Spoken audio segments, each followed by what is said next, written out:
Student, সরকার এখানে নাক গলাইতেই পারে না। They have no right. উনাদেরকে সতর্কবাণী করতেছি, বাপ মাকে মাঠে নামাইয়েন না, শান্ত হিংস্র বাঘিনী বাঘকে মাঠে নামাইয়েন না। এগুলো তো যুবক, বৃদ্ধদেরকে মাঠে নামাইয়েন না, রক্ত ভেসে যাবে, কিন্তু আপনারা নিজেরাই কুল কিনারা পাবেন না। আমরা কেন হারবো? আমরা তো অযৌক্তিক কোনো দাবি নিয়ে এখানে আসিনি। আমরা বলিনি এই কোটা বাতিল করেন, আমরা বলছি সংস্কার করেন। মুক্তিযোদ্ধাদের জন্য 65 কেন এত 5% রাখেন না? ঠিক আছে, উনারা আমাদের জন্য করছে, ভুয়া মুক্তিযোদ্ধে ভরে গেছে দেশ। কোথায় সেই হিসেব? মুক্তিযোদ্ধারা কোথায়?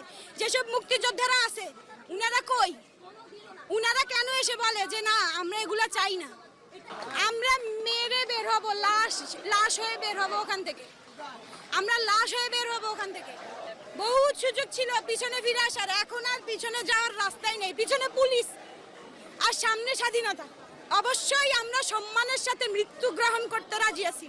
আমরা হল ছাড়তে চাই না, আমরা কোনোভাবেই চাই না, কিন্তু এটাও আমরা চিন্তা করতেছি যে আসলে আমরা হয়তো ছাড়তে চাচ্ছি না, কিন্তু তারপরে কি হবে না ছাড়ার পরে এটা আসলে ভাই আমরা জানি।